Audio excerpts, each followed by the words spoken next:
বা স্বপ্নে দেখে মাজার তৈরি করা এটা শরীয়তের মধ্যে সম্পূর্ণভাবে হারাম। কি এটা শরীয়তের মধ্যে হারাম। নবী পাক বলেন, যে ব্যক্তি এমন জায়গার জিয়ারত করলো যেই জায়গাতে কোনো কবর নেই, কোনো মাজার নেই, সেই ব্যক্তির উপরে আল্লাহর লানত। তার উপরে কি? আল্লাহর লানত, আল্লাহর অভিশাপ। এজন্য যেই জায়গাতে কোনো কবর নেই, কোনো মাজার নেই, সেই জায়গাতে গিয়ে জিয়ারত করা, ফাতিহা করা, এটাই শরীয়তের মধ্যে হারাম। ইমাম বাড়া আছে কিনা? অনেক ইমাম বাড়া, ওখানে ইমাম হুসেনের মাজার আছে কি? ইমাম হুসেনের মাজার কোথায় আছে? কারবালাতে। ইমাম বাড়াতে কোনো কবর থাকে না। বলে যে ইমাম হুসেনের শরণার্থে, ইমাম হুসেনের স্মরণে এই ইমাম বাড়া বানিয়ে দিলাম। ওখানে কারো কবর নেই, কিন্তু সুন্নিরা গিয়ে ওই জায়গাতে মান্নত করে যে আমি এই জায়গাতে মুরগা দিয়ে যাব, এই জায়গাতে খাসি দিয়ে যাব, এই জায়গাতে গরু দিয়ে যাব। আর ওই ইমাম বাড়ার দায়িত্বে যে সেক্রেটারি, সভাপতি, কেশির আছে, তারা বিন্দাস ওই ব্যবসা চালু করে দিয়েছে, খাচ্ছে একদিক থেকে মুরগা, বকরি, ছাগল, গরু বিক্রি করে। আর অশিক্ষিত সুন্নিরা গিয়ে ওখানে মান্নত করে আসছে আর মান্নত পূর্ণ করছে। মনে রাখবেন, ইমাম বাড়াতে কোনো কবর থাকে না। এই জন্য ওই জায়গাতে যাওয়া, সেই জায়গাতে গিয়ে ফাতিহা করা, সেই জায়গাতে গিয়ে মুরগা জবাই ইত্যাদি করা, সেই জায়গাতে গিয়ে মান্নত করা, এই সমস্ত কাজ শরীয়তের মধ্যে সম্পূর্ণভাবে হারাম। কি? সম্পূর্ণভাবে হারাম। ইমাম বাড়ার কোনো অস্তিত্বই নেই, ওখানে তো কারো কবরই নেই, তো আপনি কার জিয়ারত করছেন? নাউজুবিল্লাহ মিন যালিক। যেভাবে তারা কোনো মূর্তি বানিয়ে তারা পূজা করে, তো এটা তাদের মতো একটা সাদৃশ্য হচ্ছে, যেখানে কোনো মানুষ নেই, কোনো কবর নেই, ইট দিয়ে ঘেরা আছে, গাথা আছে, আপনি সেখানে গিয়ে জিয়ারত করছেন। এজন্য সুন্নিয়ত এটার নাম না। সুন্নিয়ত হলো যেই জায়গাতে আল্লাহর কোনো নেক বান্দা আছে, কোনো পীর আছে, কমপক্ষে কোনো মুসলমান আছে, যদিও সে গুনাহগার হয়, তার কবর জিয়ারত করবেন, তার মাজার জিয়ারত করবেন। কিন্তু ইমাম পাড়া, কিন্তু যেই বা কোনো কবর নেই এমন জায়গাতে যাওয়া যাবে না। যদি কেউ মান্নত করে সেখানে গিয়ে সেই মান্নত পূর্ণ করাও শরীয়তের মধ্যে হারাম। মান্নত করাই যাবে না ওই জায়গাতে গিয়ে। তারপর শুনেন, মান্নত প্রসঙ্গে আমাদের সুন্নিরা অনেক ভুল রাস্তায় আছে। আমরা মান্নত যখন করি তখন এই মান্নত করি, সন্তান অসুস্থ, বাবা অসুস্থ, মা অসুস্থ, মান্নত এইভাবে করে যে যদি আমার বাবা সুস্থ হয়ে যায়, যদি আমার সন্তান সুস্থ হয়ে যায়, যদি আমার অমুক কাজ হয়ে যায়, তমুক কাজ হয়ে যায়, দরগাতে একটা খাসি নিয়ে যাব, একটা গরু নিয়ে যাব। মান্নত করে কিনা? এই মান্নত হয়ে গেল। মনে রাখবেন, এই মান্নত এটা বাস্তবে মান্নত নয়, এটা শুধুমাত্র মিলাদ ফাতিহার একটা মাধ্যম। যদি কেউ এই মান্নত পূর্ণ করে, মান্নত করে নেয়, তো এই মান্নত পূর্ণ করা শরীয়তের মধ্যে অপরিহার্য, ওয়াজিব, জরুরি নয়। যদি আপনি চান করতে পারেন। কি করতে পারেন? করতে পারেন, পূর্ণ করতে পারেন, কিন্তু শরীয়তের তরফ থেকে এটাকে অপরিহার্য করে দেওয়া হয়নি। কিন্তু পূর্ণ কিভাবে করতে পারবেন? পুরুষরা যাবেন, এই না যে পিকনিক পালন করতে যাবেন। যত ভাবি আছে, যত শালি আছে, যত গ্রামের মহিলা আছে, বংশের সবাইকে নিয়ে গাড়ি করে পিকনিকের মতো সবাই যাচ্ছি, আর সেখানে খেয়ে দিয়ে সবাই চলে যাচ্ছে। হচ্ছে কিনা? তো আপনি কি পিকনিক খেতে যাচ্ছেন ওখানে? আপনার বউদিকে নিয়ে যাওয়ার কি দরকার? আপনার শালিকে, গ্রামের মেয়ে ছেলেদেরকে নিয়ে যাওয়ার কি দরকার? আপনি যদি মান্নত করে নিয়েছেন, তো আপনারা পুরুষরা যাবেন আর ওখানে জানোয়ার জবাই করে ফাতিহা করে চলে আসবেন। ওখানে মহিলাকে নিয়ে যাওয়ার কি দরকার? মনে রাখবেন, কোন মা বোনকে মাজারে নিয়ে যাওয়া এটা শরীয়তের মধ্যে নিষেধ। নিয়ে যাওয়া যাবে না। তো আমরা জিয়ারত করতে যাচ্ছি নাকি পিকনিক করতে যাচ্ছি? কোনটা? জিয়ারত। তো আমাদের যেটা কর্ম সেটা জিয়ারত না পিকনিকের মতো? পিকনিকের মতো। তো এই জন্য কিছু কিছু বাড়াবাড়ি আমাদের মধ্যে হচ্ছে, যার কারণে আমাদের সুন্নিয়তের বদনাম, যে সুন্নিরা দেখো কি শুরু করেছে। এজন্য আপনি নিজে কবর জিয়ারত করতে যান, নিজে মাজার জিয়ারত করতে যান, নিজে খাসি জবাই করে আসেন, কিন্তু মা বোনকে নিয়ে যাওয়া যাবে না। আপনার ভাবি অসন্তুষ্ট হয়ে যাক, আপনার শালীর অসন্তুষ্ট হয়ে যাবে যাক, কিন্তু আল্লাহ তার রাসূলকে নারাজ করা চলবে না। আল্লাহ তার রসুল যদি নারাজ হয়ে যায়, সেখানে যদি ভাবি খুশি হয়, ওখানে ভাবিকে খুশি করা যাবে? যাবে না। এমন কাজ যে কাজ করলে আল্লাহ নারাজ হবে, বান্দা খুশি হবে, ওই জায়গাতে বান্দাকে খুশি করা চলবে না। এজন্য আপনি ওই মান্নত পূর্ণ করতে পারেন, কিন্তু এই মান্নতকে জরুরি মনে করা যাবে না। আমাদের সুন্নি ভাইরা মনে করে যে এই মান্নত যদি পূর্ণ না করি তো কেউ অ্যাক্সিডেন্ট হয়ে যাবে বাড়িতে, বলে কিনা, কেউ হয়তো মারা যাবে, গরু মরে যাবে, বাছুর মরে যাবে, কোনো ক্ষতি হয়ে যাবে।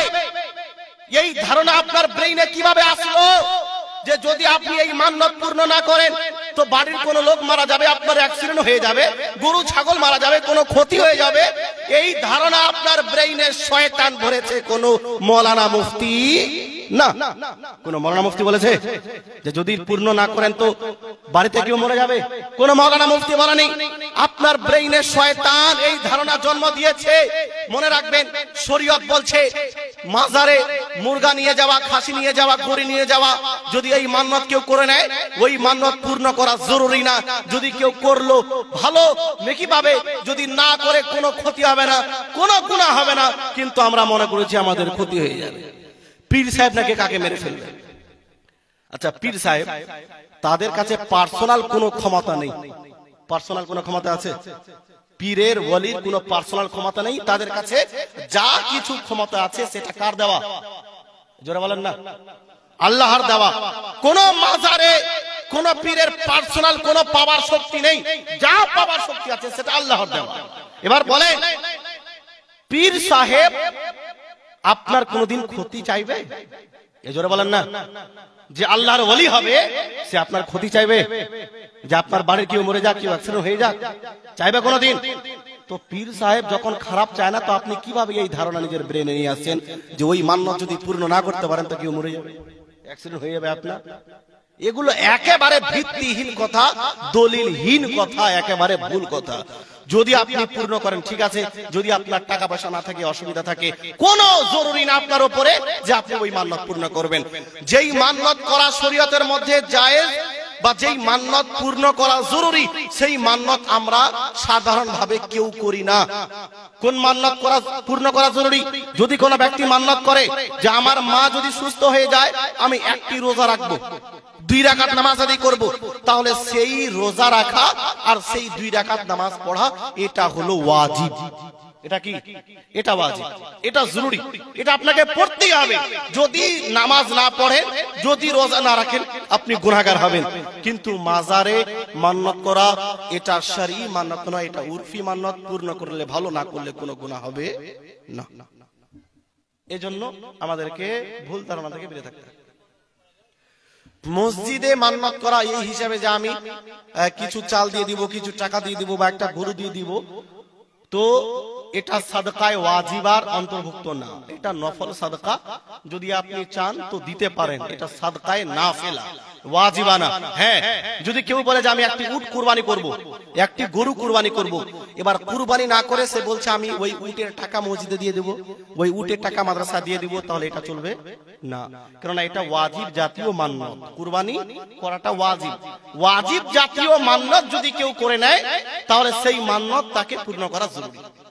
তো ওই কুরবানির মান্নত যদি কেউ করে, তো কুরবানি তাকে করতে হবে, ওই কুরবানির টাকা মসজিদে দেওয়া যাবে না।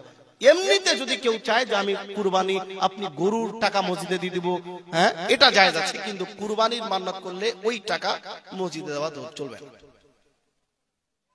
আর কানো কোনো প্রশ্ন? কোন প্রশ্ন আছে? আর একবার দুরূদ শরীফ পাঠ করেন, আল্লাহুম্মা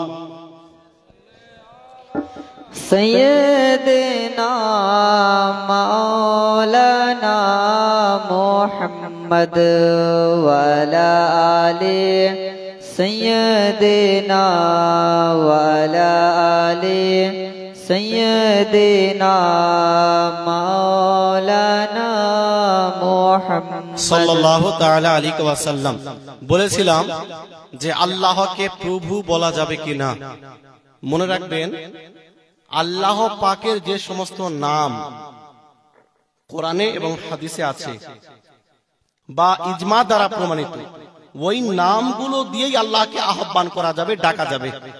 বাকি নিজের তরফ থেকে কোনো নাম বানিয়ে যেই নাম কোরআনে নেই, হাদিসে নেই, ইজমা দ্বারা প্রমাণিত না, এই রকম নাম দিয়ে আল্লাহকে আহ্বান করা শরীয়তের মধ্যে জায়েজ নেই।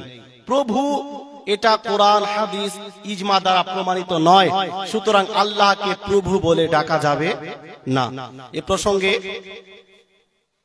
তাফসীরে নুরুল ইরফান স্পষ্ট এই তাফসীরের কিতাবে নিষেধ করে দেওয়া হয়েছে যে আল্লাহকে প্রভু বলা যাবে না। একটি গজল আছে, তুমি আসমানে থাকো প্রভু আমি জমিনে, আছে কিনা? এই গজলটা পড়ছে। প্রথমত মনে রাখবেন আল্লাহকে প্রভু বলা যাবে না। দ্বিতীয়, আল্লাহকে আসমানে বলা চলবে না। আল্লাহ পাক জায়গা থেকে পাক পবিত্র। আল্লাহ পাক আরশে নেই, আল্লাহ পাক আসমানে নেই। লাম ইয়াকুন ফি মাকানিন, শারহে আকায়েদের মধ্যে বলে দেওয়া হয়েছে আকীদা স্পষ্ট ভাষায়, আল্লাহ পাক কোন স্থানে নেই, আল্লাহ পাক কোন জায়গায় নেই। যদি কোন ব্যক্তি এটা মনে করে যে আল্লাহ পাক সপ্তম আসমানে আছে, আরশে আছে, এটা হলো কুফরি আকীদা। আল্লাহকে জায়গাতে মানার কারণে সে ব্যক্তি কাফির হয়ে যাবে। তো আল্লাহ আসমানে আছে, তুমি আসমানে থাকো প্রভু আমি জমিনে, এ থেকে সে বোঝাতে চাইছে যে আল্লাহ আসমানে আছে, তুমি আসমানে থাকো আমি জমিনে থাকছি। এই গজল শরীয়তের মধ্যে পড়া যাবে না। অনেক জীবনী বক্তা মশলা জানে না, শরীয়তের বিধান জানে না, আর গজল পড়ে দিচ্ছে। এজন্য এই ধরনের গজল যে পাঠ করবে তার উপরে তওবা করা জরুরি। প্রকাশ্যে যদি এই গজল পাঠ করে, প্রকাশ্যে তার উপরে তওবা করা জরুরি। কেননা আল্লাহ পাক জায়গা থেকে পবিত্র, আল্লাহ পাক কোন জায়গাতে নেই। আল্লাহ পাক জায়গাকে সৃষ্টি করেছেন, জায়গা সৃষ্টির পূর্বেও আল্লাহ পাক ছিলেন, আছেন এবং সর্বদা থাকবেন। এজন্য এই গজল পড়া চলবে না। তারপরে বলেছিলাম মা বোনেরা নেল পালিশ লাগায়। মনে রাখবেন, নেল পালিশ লাগানোর পরে যদি কোনো মা বোন ওযু গোসল করে, তাহলে তার ওই ওযু গোসল হবে না। কেন? নেল পালিশ এত মোটা হয় যে ওপর দিয়েই পানি বয়ে চলে যায়, ওপরে পানি বয়ে চলে যায়, নখে পানি প্রবেশ করে না, ওপর দিয়ে পানি বয়ে চলে যায়। আর ওযু গোসল করার সময় যেই সমস্ত ওযু করার সময় যে সমস্ত অঙ্গ প্রত্যঙ্গ ধৌত করা ফরজ, ওই সমস্ত অঙ্গ প্রত্যঙ্গের প্রত্যেকটি অংশে যেন পানি পৌঁছায়, এটা জরুরি। তো আপনার নখের মধ্যে পানি গেল না, উপর দিয়ে নেল পালিশের উপর দিয়ে পানি বয়ে গেল, এজন্য আপনার ফরজ গোসল হবে না, আপনার ওযুও হবে না। ওই অবস্থায় যদি আপনি নামাজ আদায় করেন তা আপনার নামাজও হবে না। এজন্য নেল পালিশ ব্যবহার করবেন না। আর যদি কেউ ব্যবহার করে নেন তো ওযু করার সময়, গোসল করার সময় ওটা সম্পূর্ণভাবে পরিষ্কার করতে হবে, যেন পানি নখের উপর দিয়ে বয়ে চলে যায়। তারপরে আপনার ওযু গোসল শুদ্ধ হবে, না হলে আপনার ওযু গোসল শুদ্ধ হবে না। ওই অবস্থায় নামাজ আদায় করলে আপনার নামাজও হবে না, কারণ আপনার ওযু গোসলই হয়নি। এজন্য খালি কাজ করলে হবে না, জানতে হবে যে ওই কাজ করলে কি প্রভাব পড়তে পারে আপনার উপর। এজন্য এই জিনিস থেকে আপনারা বিরত থাকবেন। আর কারো কোনো প্রশ্ন আছে কি?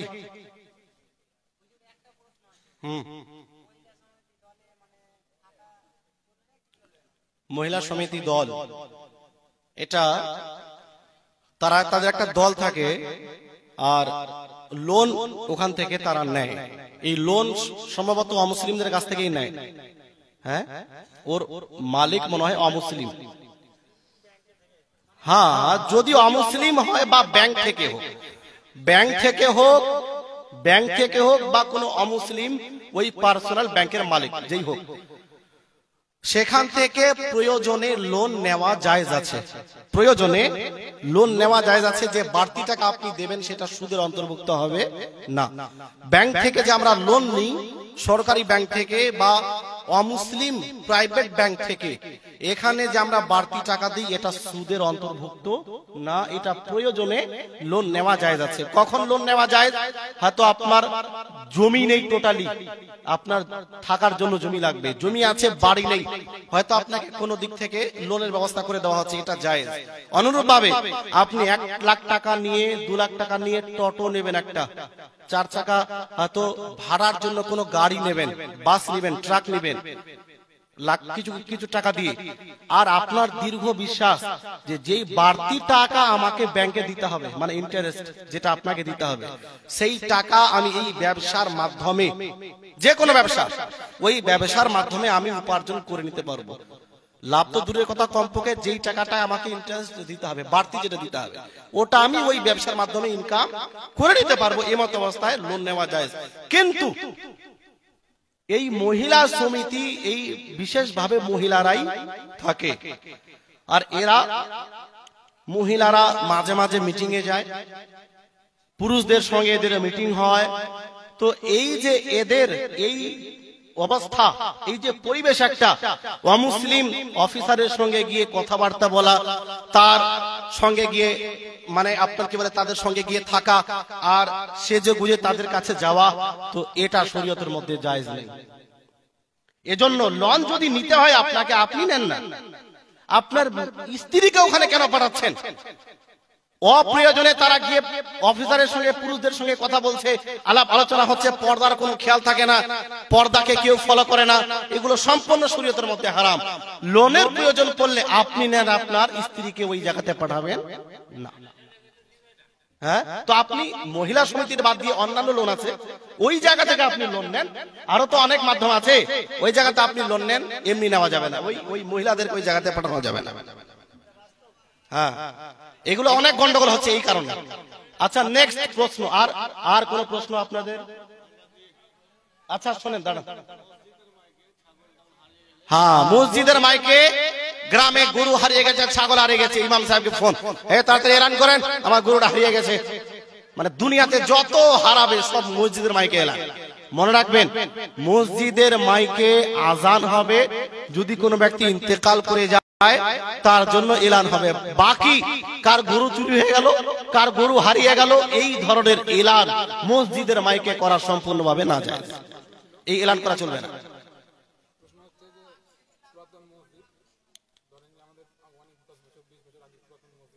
হ্যাঁ হ্যাঁ হ্যাঁ হ্যাঁ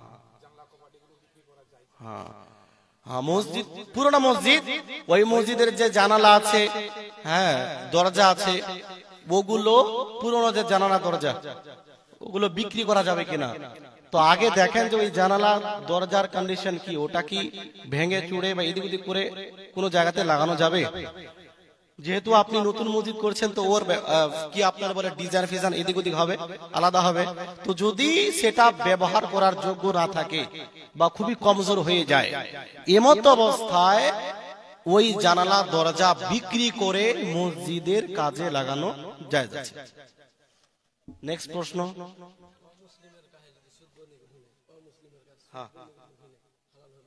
আচ্ছা আচ্ছা, এই প্রশ্নটা কিন্তু ভালো। আমরা মুসলমানের কাছ থেকে জমি বন্ধক নিই। আচ্ছা দাঁড়ান, একটা হয়ে যাক। মুসলমানের কাছ থেকে জমি বন্ধক নিয়ে লাভ উপার্জন করা এটা হারাম। ওর জায়েজের পদ্ধতি আপনাদের বলে দিয়েছি, আশা করি বুঝে গেছেন সবাই। কিন্তু উনার প্রশ্ন হলো যে অমুসলিমের কাছ থেকে যদি জমিটা বন্ধক নেয় আর সেটা যদি খায় আর ভাড়া হিসাবে না নেয়, ভাড়ার যেটা আমি পদ্ধতি বলে দিয়েছি 100 টাকা 500 টাকা, ওটা যদি না করে এমনিতেই, তো ওই ফসল খাওয়া জায়েজ হবে কিনা? মনে রাখবেন, অমুসলিমের কাছ থেকে জমি বন্ধক নিয়ে ফসল করে খাওয়া এটা জায়েজ, এটা সুদ হবে না। অমুসলিমের কাছ থেকে বাড়তি টাকা নেওয়া এটা জায়েজ।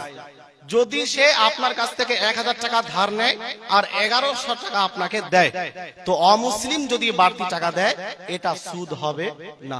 নবী পাক বলেন, লা রিবা বাইনাল মুসলিমি ওয়াল হারবি ফি দারিল হারব। অমুসলিম যদি হারবি হয়, যেমন ভারতবর্ষে অমুসলিমরা হারবি, এদের কাছ থেকে বাড়তি টাকা নিলে সুদ হবে। আচ্ছা, কি ছিল বলেন?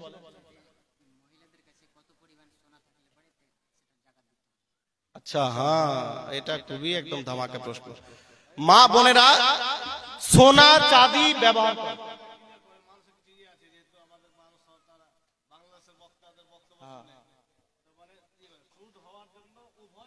আচ্ছা, আমি তো সংক্ষেপে বলে দিয়েছি, অমুসলিমের কাছ থেকে, অমুসলিম হারবি মানে আমাদের এই যে ভারতবর্ষের অমুসলিম বা বাংলাদেশের যে অমুসলিম, এরাও হারবি, এদের কাছ থেকে বাড়তি টাকা নেওয়া এটা সুদের অন্তর্ভুক্ত না, এটা সুদ হবে না। সুদ নেওয়ার জন্য মুসলমান হওয়া লাগবে, আরো কিছু শর্ত আছে, ওগুলো হওয়া লাগবে।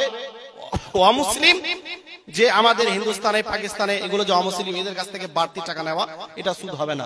সুদের জন্য বিশেষ কিছু শর্ত আছে, ওই শর্ত এখানে পাওয়া যাচ্ছে না, ফলে এটা সুদ হবে না। তবে এটাকে ব্যবসায় পরিণত করে দিয়েন না, যে যখন যায় তো আমি এই ব্যবসায় নেমে পড়ি, অমুসলিমদের ধার দিব আর তার কাছ থেকে বাড়তি টাকা নেব, তো এই ব্যবসায় নামা যাবে না। কেন? অমুসলিমরা এটাকে সুদ মনে করে, ওদের নিকটে এটা সুদ। তারপরে আমাদের যারা সাধারণ মুসলমান, তারা তো সুদের শর্ত সম্পর্কে অবগত না, তারা মনে করে বাড়তি টাকা নিলেই সুদ। এজন্য যারা অশিক্ষিত, মশলা সম্পর্কে জানে না, তারা আপনাকে মনে করবে যে এই লোকটা সুদ খাচ্ছে, বাস্তবে কিন্তু সুদ না।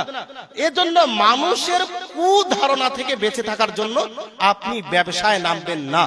ব্যতিক্রমে যদি কোনো অমুসলিম আপনাকে বাড়তি টাকা দিয়ে দেয় ধার নিয়ে, এটা সুদ হবে না। আচ্ছা, কি প্রশ্ন ছিল? কতটুকু সোনা চাঁদি থাকলে মহিলাদেরকে যাকাত দিতে হবে? শোনেন মনোযোগ দিয়ে। এই বাবাজিরা একটা আওয়াজ করবেন না, পরে একটু মনোযোগ দিন ইনশাআল্লাহ। কয়েক মিনিটের শেষ কয়েকটি প্রশ্ন নিয়ে মা বোনদের নিকটে যদি এতটা সোনা আর চাঁদি দুটো মিলে সোনা কিছু আছে, কিছু চাঁদি আছে, দুটো যদি আপনি মার্কেটে বিক্রি করে দেন, তাহলে 52.5 তোলা চাঁদি ক্রয় করতে পারবেন। 52.5 তোলা চাঁদি, 52.5 তোলা চাঁদির দাম প্রায় 52.5 ভরি চাঁদির দাম প্রায় 60 থেকে 65 হাজার টাকা, 60 থেকে 65 হাজার। তো আপনার কাছে কিছুটা সোনা আছে আর কিছুটা চাঁদি আছে, 2-1 ভরি চাঁদি আর 1 ভরি যদি সোনা থাকে, তো 1 ভরি সোনার দামই তো এখন 1 লাখের বেশি হয়ে গেছে। হ্যাঁ, 1,08,10,000। তো দুটা মিলে যদি 60 থেকে 65 হাজার হয়ে যায়, যদি মার্কেটে বিক্রি করতে যান, আপনাকে ওই সোনা চাঁদির যাকাত দেওয়া ওয়াজিব, ওই সোনা চাঁদির যাকাত দিতে হবে। আমাদের উলামায়ে কেরাম যে এই মশলা বলেন যে 7.5 তোলা সোনা আর 52.5 তোলা চাঁদি, এটা কখন, এটা ভালো করে শুনেন, একেবারে ভালো করে, এটাতে অনেক মিস্টেক হয়। 52.5 তোলা চাঁদি তখন লাগবে যখন আপনার কাছে টোটালি কোনো সোনা নেই, একটুকুও সোনা নেই, অনুরূপভাবে কোনো টাকা আপনার কাছে নেই, ব্যবসার কোনো জিনিসপত্র আপনার কাছে নেই, শুধুমাত্র চাঁদি আছে, তাহলে যতক্ষণ অবধি 52.5 তোলা চাঁদি হবে না, যাকাত ওয়াজিব হবে না। কিন্তু আপনার কাছে 2-4 ভরি চাঁদি আছে আর কিছু সোনা আছে, হ্যাঁ কিছু সোনা আছে, দুটো মিলে যদি 52.5 তোলা চাঁদির দামের সমান হয়ে যায়, যাকাত ওয়াজিব হয়ে যায়। এজন্য আজ মা বোনদের কাছে, অধিকাংশ মা বোনের কাছে কিছু সোনা থাকে, কিছু চাঁদি থাকে, একটুও যদি সোনা থাকে আর একটু চাঁদি থাকে, তার দাম 65,000 হয়ে যায়। এমত অবস্থা তার উপরে যাকাত ওয়াজিব। অনুরূপ ভাবে কিছু সোনা আছে, মনে করেন 1 ভরি সোনা আছে, চাঁদি নেই, কিন্তু তার কাছে 10,000 টাকা আছে, কয় হাজার? 10,000 বা 5,000, আর 1 ভরি সোনা আছে, তার উপরে যাকাত ওয়াজিব। বুঝতে পারলেন?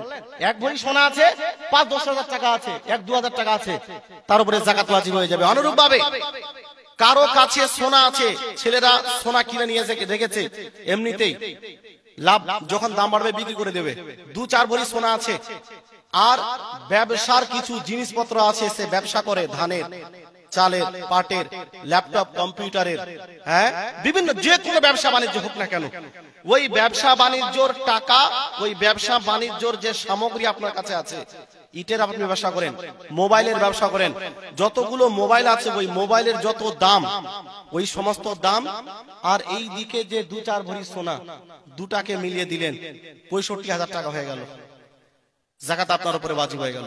এর জন্য যাকাত আজকাল অধিকাংশ মানুষের উপরে ওয়াজিব। আমরা মনে করি যে 52.5 তোলা চাঁদি লাগবে, 7.5 তোলা সোনা, এটা একেবারে ভুল ধারণা। এটা তখন যখন শুধুমাত্র সোনা থাকবে, শুধুমাত্র চাঁদি থাকবে। যদি সোনা থাকে, টাকা থাকে, যাকাত ওয়াজিব। যদি সোনা থাকে, ব্যবসার জিনিসপত্র থাকে, যাকাত ওয়াজিব। যদি সোনা থাকে, চাঁদি থাকে, দুটা মিলিয়ে দিলে 65,000 হয়ে গেল, যাকাত ওয়াজিব। এ সম্পর্কে আমার বিস্তারিত বই একটা আছে, আধুনিক মাসাইল, কালিয়াচকে আপনারা পেয়ে যাবেন। ওই বইয়ের মধ্যে এই সমস্ত মশলাগুলো আপনারা পেয়ে যাবেন। ওই বই আমার কাছে নিয়ে আসা হয়নি, যদি কালিয়াচকে যান তো পেতে পারেন। মুসলিম বুক ডিপোতে হয়তো শেষ হয়ে গেছে, ইনশাআল্লাহ আবার ওটাকে ছাপানো হবে, তাহলে আপনারা ইনশাআল্লাহ পাবেন। আচ্ছা, হ্যাঁ হ্যাঁ হ্যাঁ হ্যাঁ হ্যাঁ হ্যাঁ, বুঝতে পারলেন প্রশ্ন? 4টা ছেলে আছে, তাদের কাছে প্রায় 60-70 হাজার টাকা করে আছে, সবাই ইনকাম করছে, আলাদা আলাদা তাদের মালিকানা আছে, সকলের অ্যাকাউন্টে কিছু কিছু টাকা জমা আছে, 50-60-70 হাজার করে, কিন্তু সবাই একসঙ্গেই থাকছে, একই পরিবারে আছে। স্বামীর কাছেও এত টাকা আছে, স্ত্রীর কাছেও ধরনের এত টাকা আছে, ছেলেদের কাছেও এত টাকা করে, পার্সোনাল সবার কাছে টাকা আছে। এ মতো অবস্থায় সকলের ওপরে কুরবানি করা ওয়াজিব হয়ে যাবে। সকলের ওপরে মালিকে নেসাব, যে ব্যক্তি মালিকে নেসাব মানে 52.5 তোলা চাঁদি ক্রয় করার যত টাকা লাগে, কত টাকা? 52.5 ভরি, 52.5 তোলা চাঁদি ক্রয় করার যত টাকা, এটা দাম কমতে বাড়তে থাকে, এটা 60-65 হাজার আনুমানিক আমি বলছি, এত টাকাই ফেতরা যেহেতু আমরা এবার বের করেছি, এত টাকাই আমরা ধরেছিলাম। তো 60 থেকে 65 হাজার মালিকানা যদি ছেলেদের আলাদা আলাদা হয়ে থাকে, ইনকাম করছে, তাদের অ্যাকাউন্টে টাকা আছে পার্সোনাল, তো সবার উপরে কুরবানি ওয়াজিব। এটা না যে বাবার নামে কুরবানি দিয়ে দিলাম আর সবাই বাড়ির জিম্মা হয়ে গেল, সবার দায়িত্ব অফিস, এমনটা না। কুরবানি মালিকে নেসাবের উপরে ওয়াজিব। মালিকে নেসাবের সমর্থক শব্দ হলো ধনী, শরীয়তের পরিভাষায় যে ধনী তার উপরে কুরবানি ওয়াজিব। যেহেতু ছেলের কাছে 60-70 হাজার টাকা আছে, সেও ইসলামের দৃষ্টিতে ধনী, তার উপরে কুরবানি ওয়াজিব। তার বোনও যদি এত টাকার মালিক, তার উপরে কুরবানি ওয়াজিব। তার মায়ের কাছে যদি এত টাকা থাকে, তার উপরেও কুরবানি ওয়াজিব হয়ে যাবে। এজন্য এটা মনে করবেন না যে এত মাংস কে খাবে, বলে কিনা অনেক লোক বলে এত মাংস কে খাবে, তো কুরবানি কি আপনি মাংস খাওয়ার জন্য করেছেন? হ্যাঁ, যদি মাংস খাওয়ার জন্য কুরবানি করেন তো আপনার কুরবানি কবুল হবে না, এটা মনে রাখবেন। মাংস খাওয়ার জন্য যদি কেউ কুরবানি করে, তার কুরবানি আল্লাহ কবুল করবেন না। কুরবানি এই জন্য করতে হবে যে আল্লাহ আমার উপরে কুরবানি করা কি ওয়াজিব করেছে, এজন্য আমি কুরবানি করছি, তাহলে কুরবানি ওয়াজিব, তাহলে কুরবানি কবুল হবে।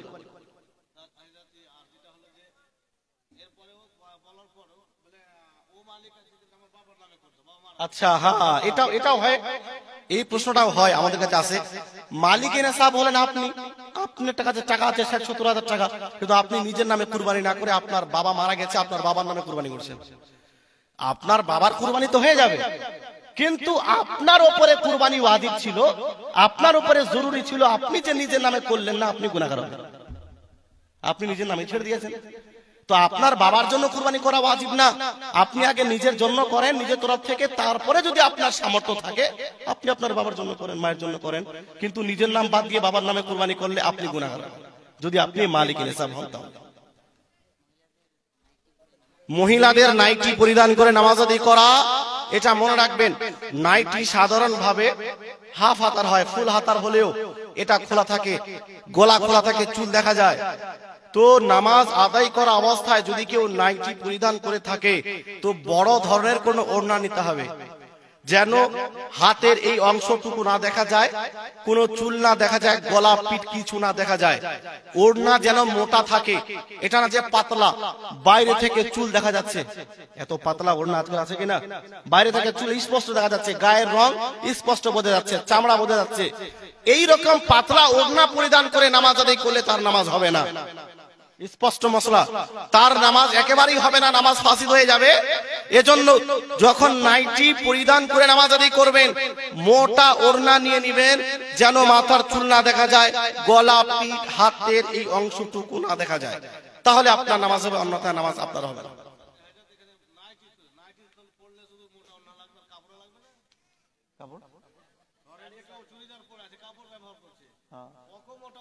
হ্যাঁ, যে কোনো এটা খালি নাইটির ক্ষেত্রে না, শাড়ি পরিধান করে আছে, নামাজ তো নামাজ, এমনিতেও নিজের চুল খুলে রাখা গুনাহ।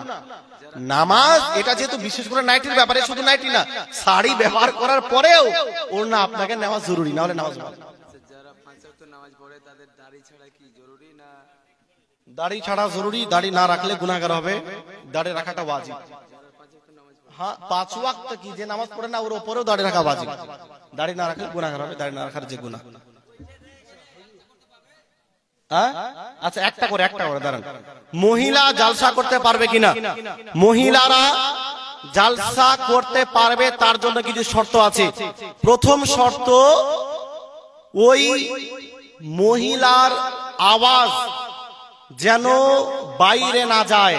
যেই গ্রাউন্ডে জালসা হবে ওই গ্রাউন্ডের মধ্যেই হালকা আওয়াজ থাকবে, যেন পর পুরুষ বাইরে যেন কোন রকমের মাইক না থাকে, পর পুরুষরা এসে যেন ওই জালসা শ্রবণ না করে, যেন ওই মাইকের আওয়াজ পর পুরুষের কান অবধি যায়, পর পুরুষ এসে ওই জালসা শ্রবণ করে, নাচ গজল শ্রবণ করে।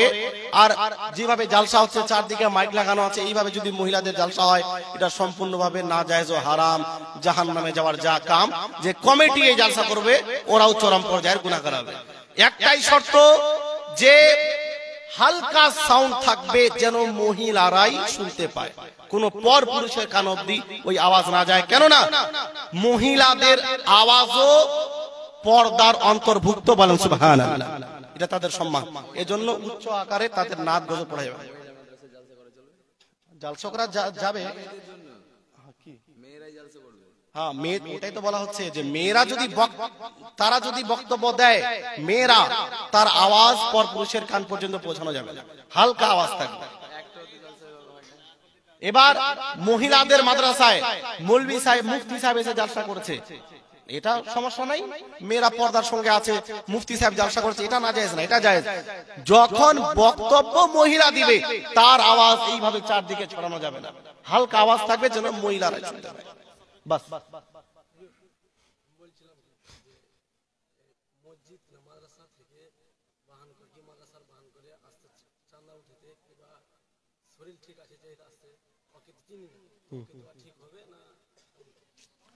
মসজিদ মাদ্রাসার জন্য কেউ চাঁদা করতে আসছে, তো আপনি ওকে দিয়ে দেন, ওই যদি কোনো গন্ডগোল করে তো ওই গুনাহগার হবে। কিন্তু মুসলমান আপনার কাছে চাঁদা চাইতে এসেছে, তার উপরে আপনার একটা দীর্ঘ বিশ্বাস, যেই ধোঁকাবাজি করবেন, আপনি তাকে দিয়ে দেন। ওটা ব্যতিক্রমে যদি কেউ করে তো আপনি গুনাহগার হবেন না, ওই গুনাহগার হবে, ওটা ওই বুঝবে। আর কোন ইনশাআল্লাহ কোন ছেলে যদি বাপ মার অবদ্ধতা চলে, তার কি শাস্তি সাজা হবে? আচ্ছা আচ্ছা, প্রশ্ন অনেক চলে আসছে, বলেন। কুরবানি হিজড়া মানে ছাগল গরু যেই হোক, ছাগল হোক, যদি মানে অনেক সময় লিঙ্গ কেটে দেওয়া হয় হওয়ার পরে, এটাও জায়েজ। আর আগে যদি ওর কোনো লিঙ্গ না থাকে, মানে বিশেষ লিঙ্গ, খাসি যাকে আমরা বলি, খাসি অনেক সময় করে দেওয়া হয়, অনেক আগেই থাকে, এই কুরবানি দেওয়া জায়েজ, কোনো অসুবিধা নেই। পাঠি তো ওটা খাওয়া জায়েজ কিনা? খাওয়া জায়েজ না, খাওয়া জায়েজ, তো কুরবানি দেওয়া জায়েজ। হ্যাঁ জায়েজ আছে, হ্যাঁ হ্যাঁ, আপনার প্রশ্নের উত্তর হলো জায়েজ আছে। বাবা মায়ের অবাধ্য, এটা শরীয়তের মধ্যে সম্পূর্ণভাবে হারাম। পিতা মাতার আনুগত্য করা শরীয়তের মধ্যে ওয়াজিব। নবী পাক বলেন যে যে ব্যক্তি নিজের পিতা মাতাকে নারাজ করলো তার জন্য বদদোয়া করেছেন। দাঁড়ান, রাগিমা আনফুহু রাগিমা আনফুহু রাগিমা আনফুহু, নবী পাক বদদোয়া করতেন না। জালিমেরা অনেক অত্যাচার করেছে, তা সত্ত্বেও বদদোয়া করেননি। কিন্তু নবী পাক ওই সমস্ত পুরুষদের জন্য বদদোয়া করেছেন যারা নিজের পিতা মাতার অবাধ্য, পিতা মাতার সেবা যত্ন করে না, এদের জন্য বদদোয়া, এরা যেন ধ্বংস হয়। এজন্য নিজের পিতা মাতার সেবা যত্ন করা ফরজ, ফরজ, এটা ওয়াজিব। যেমন নামাজ ত্যাগ করলে গুনাহগার হবেন, পিতা মাতা বয়স্ক হয়ে গেছে, ইনকাম করতে পারে না, তাদের সমস্ত দায়িত্ব ছেলেদের উপরে ওয়াজিব, যদি তারা পালন না করে একেবারে গুনাহগার হবে, জাহান্নামে যাবে। এটাই নবী পাক সাল্লাল্লাহু আলাইহি ওয়াসাল্লামের হাদিস বলছে।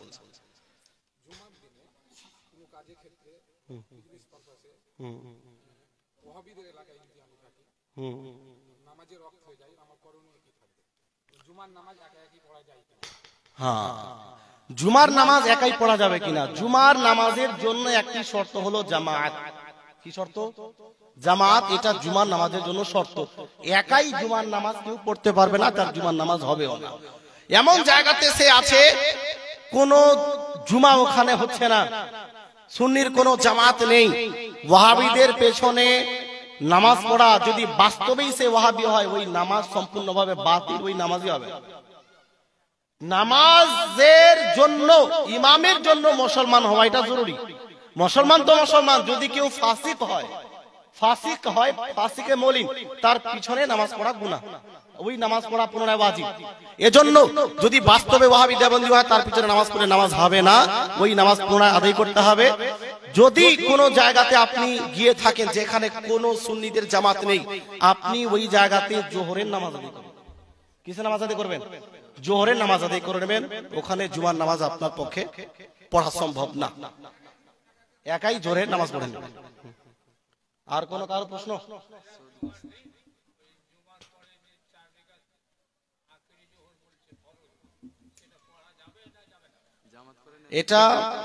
এটা আগে বলে দিই আপনাদেরকে যে এটা একটি মতভেদ জাতীয় মশলা, এটার অনেক ব্যাখ্যা আছে, টাইম লাগবে। বলে দেবো কি? বলে দেবো। এটা এক মতভেদ জাতীয় মশলা, কিন্তু এই যে গ্রামগঞ্জ, ছোট ছোট যেগুলা গ্রাম, 200 বাড়ি 300 বাড়ি, এগুলোতে আপনি আখিরি জোহরটা পড়ে নেবেন। হ্যাঁ, যেগুলো বড় বড় গ্রাম একেবারে 200-র উপরে বড় বড় গ্রাম, ওগুলোতে যদি কেউ নাও পড়ে গুনাহগার হবে না। একটু বলেই দিলাম আপনাদের। তবে এই মশলাতে আমাদের সুন্নিদের মধ্যে 2টি গ্রুপ আছে, দুটাই সঠিক, আপনি যেটার উপরে আমল করবেন হয়ে যাবে। কিন্তু যেই গ্রামে কমপক্ষে 200 বাড়িও নেই, যে গ্রামে 200 বাড়ি নেই, এখানে কিন্তু ওই জোহরের নামাজ পড়াটা জরুরি, ওখানে জোহরের নামাজ পড়তে হবে। সংক্ষেপে জবাব, জামাত সহকারে ওখানে। আচ্ছা, অন্য প্রশ্ন আর বলেন। না না, মহিলাদের পক্ষে নিষেধ আছে। মহিলাদের জন্য জামাতে নবী সাল্লাল্লাহু আলাইহি সাল্লামের পরের যুগেই হযরত ওমর ফারুক নিষেধ করে দিয়েছিলেন যে মহিলা মসজিদে গিয়ে নামাজ আদায় করবে না। না না, মহিলারা একাকী নফল নামাজ আদায় করে নেবে। মহিলারা ওরাও যদি নিজেরাই জামাত করে, মহিলা ইমাম হয়, এটাও মাকরুহ তাহরিম, এটাও গুনাহের কাজ। তারা বাড়িতে নফল নামাজ পড়তে পারে শুকরিয়া আদায় করার জন্য, বা চাষের নামাজ পড়ে নিল, এটা জায়েজ আছে। কিন্তু জামাত সহকারে মহিলাই যদি ইমাম হয়, তবু এর অনুমতি নেই।